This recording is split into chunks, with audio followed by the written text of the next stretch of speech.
The U.S. Civil War lasted from 1861 to 1865 and led over to 618,000 casualties. Its causes can be traced back to tensions that formed early in the nation's history. While the issue of slavery was at the start of the division between the North and the South, a complex array of issues led to the South's secession and the war between the states. One of the main causes of the Civil War was the conflict between slave and non-slave states.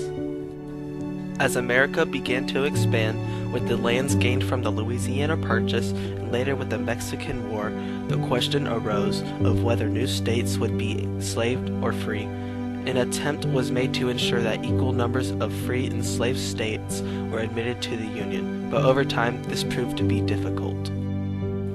The Compromise of 1850 was created by Henry Clay and others to deal with the balance between slave and free states. It was designed to protect both northern and southern interests.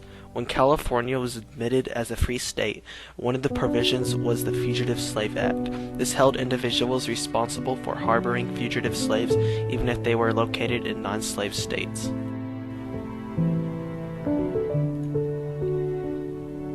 Civil War, which many refer to as the 4 bloodiest years in American history, came to an end in April 9, 1865, when Robert E. Lee and the last major Confederate army surrendered to the Appomattox Courthouse to Ulysses S. Grant on April 9th. Lee was actually not planning to surrender yet.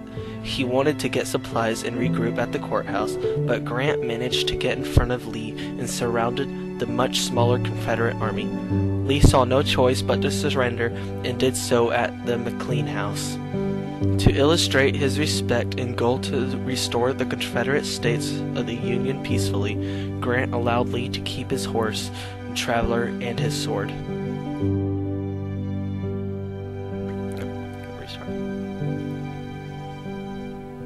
The Union victory in the Civil War in 1865 may have given some 4 million slaves their freedom, but the process of rebuilding the South during the Reconstruction period introduced a new set of significant challenges. Under the administration of President Andrew Johnson in 1865 and 1866, new Southern state legislators passed restrictive black codes to control the labor and behavior of former slaves and other African Americans. The black codes were laws that prevented black people from voting, going to school, owning land, and even getting jobs. These laws caused a lot of conflict between the North and the South as they tried to reunite after the Civil War. Outrage in the North over these codes eroded support for the approach known as presidential Reconstruction and led to the triumph of the more radical wing of the Republican Party.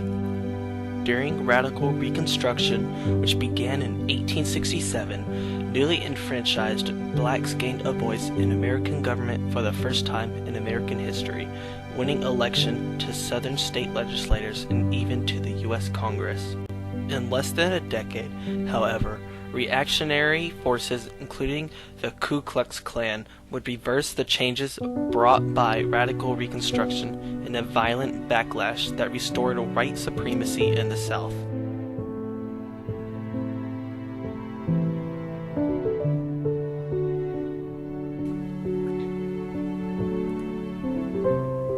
Abraham Lincoln wanted to be nice to the South and made it easy for Southern states to rejoin the Union. He said that any Southerner who took an oath to the Union would be given a pardon. He also said that if 10% of the voters in a state supported the Union, then a state could be readmitted.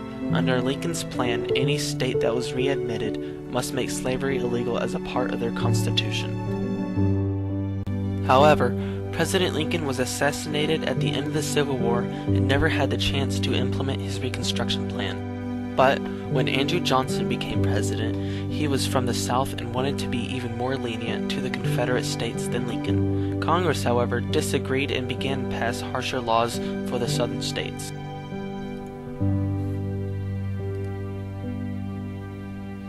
While the South was still under Reconstruction, the Union also did a lot of help for them as well.